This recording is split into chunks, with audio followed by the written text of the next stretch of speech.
तो आज का सवाल है कि अगर हम कोई ऐसी बाणी पढ़ते हैं जिसकी रहत मर्यादा मुश्किल है, और यहाँ पर वो बाणी है ब्रह्म कवच। अगर ब्रह्म कवच को पढ़ते समय किसी भी रीजन की वजह से उसकी रहत मर्यादा टूट जाए, तो क्या वो बाणी को हम दोबारा से स्टार्ट कर सकते हैं? क्या उसके कॉन्सिक्वेंसेस होंगे? ये सवाल मैं इसलिए कर रहा हूँ क्योंकि इस बाणी का लेना देना कहीं ना कहीं ब्लैक मैजिक से है। सबसे पहले तो कमेंट करने का थैंक यू। इसी तरीके से आप भी अपने सवालों को हमसे पूछते रहिए, इससे हमें भी कुछ सीखने का मौका मिलता है। सबसे पहले तो मैं बताऊंगा कि ब्रह्म कवच का पार्ट क्या है, क्या इसके बेनिफिट्स हैं, और फिर आखिर में मैं इस सवाल का जवाब दूंगा। वीडियो को एंड तक जरूर देखना।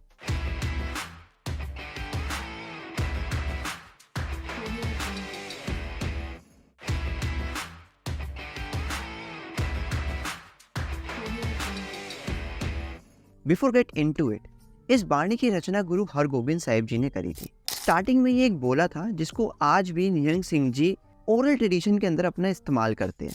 लगभग इसका 32 बार चैंट होता है, जिसके बारे में मैं आगे अच्छे से डिटेल में बात करूंगा। तो ये बाणी आपको पुराने गुटका साहिब में भी देखने को मिलेगी। अब ब्रह्म कवच के बाणी को इसलिए पढ़ा जाता है क्योंकि ये बाणी आपकी रक्षा करती है ब्लैक मैजिक से। अब ब्लैक मैजिक है या नहीं, ये बिल्कुल पर्सनल ओपिनियन होता है लोगों का।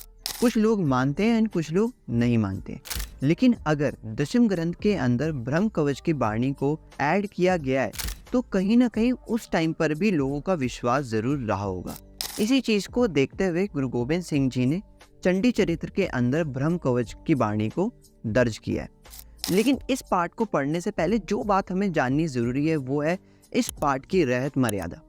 इस पाठ की रहत मर्यादा काफ़ी स्ट्रिक्ट है, तो उसके लिए हमें मेंटली प्रिपेयर होना ज़रूरी हो जाता है। जैसे कि अगर मैं आपको बताऊं तो इस पाठ को पढ़ने से पहले हमें केशी स्नान करना पड़ता है, सूरज से 3 घंटे पहले उठना पड़ता है, 32 पाठ करने पड़ते हैं, नित्यनाम के 5 पाठ करने पड़ते हैं, 5 पाठ अरदास के पढ़ने पड़ते हैं, और भी इसके अलावा बहुत सारी चीज़ों को हमें समझना पड़ता है, जिसकी पूरी लिस्ट मैं स्क्रीन पर दे रहा हूँ। आप स्क्रीनशॉट इसका ले सकते हैं वीडियो को पॉज करके। तो इसलिए मैंने कहा कि आपको जो है स्टार्टिंग करने से पहले मेंटली प्रिपेयर होना पड़ता है, बिकॉज इसके लिए एक स्पेसिफिक टाइम चाहिए, एक स्पेसिफिक इस पार्ट को करने के लिए एनवायरनमेंट की रिक्वायरमेंट होती है, बिकॉज ये सारे पार्ट आपको कंटिन्यूसली करने होते हैं। अब अगर ऐसे सिचुएशन पे आप इंटरनेशनल स्टूडेंट है तो सच में काफ़ी डिफ़िकल्ट हो जाता है। ना सिर्फ इंटरनेशनल स्टूडेंट्स के लिए, अगर आप वर्किंग प्रोफेशनल्स भी हैं तो भी ये पार्ट करने में थोड़ी सी डिफ़िकल्टी आप फेस कर सकते हैं। And this part also become difficult because Shahid Singh present at the time when you are doing this part. So थोड़ा सा केयरफुल हमें रहना पड़ता ज़रूर है। अब मैं सवाल पर आता हूँ कि अगर किसी भी रीज़न की वजह से अगर इस पार्ट की रहत मर्यादा टूट जाती है तो क्या होगा? सबसे पहले तो हमें मेक श्योर करना है कि हम मेंटली प्रिपेयर हैं, जैसे मैंने आपको स्टार्टिंग में बताया। लेकिन उसके बावजूद भी अगर रहत मर्यादा टूट जाती है तो आपको शहीद सिंहों से अरदास के माध्यम से माफ़ी मांगनी है, और फिर जब सही लगे तब इस पार्ट को दोबारा से पढ़ना शुरू करना है। तो आखिर में मैं आपसे यही कहूँगा, अगर आप ये पार्ट पढ़ने का सोच रहे हैं तो अच्छे से रिसर्च एंड स्टडी करके पढ़िए और बेफिक्र रहिए।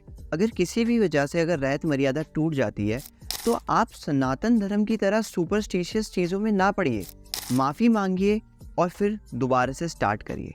सिख धर्म सनातन धर्म से अलग है, तो सुपरस्टिशियस जैसी चीज़ों में हमें बिल्कुल भी नहीं पड़ना है।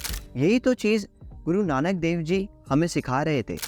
अगर ये वीडियो थोड़ी सी भी आपको इन्फॉर्मेटिव लगती है तो अपने दोस्तों के साथ ज़रूर शेयर करिएगा। अगर किसी भी तरीके का आपका फीडबैक है, comment section is always open, आप अपना फीडबैक वहाँ पे शेयर कर सकते हैं।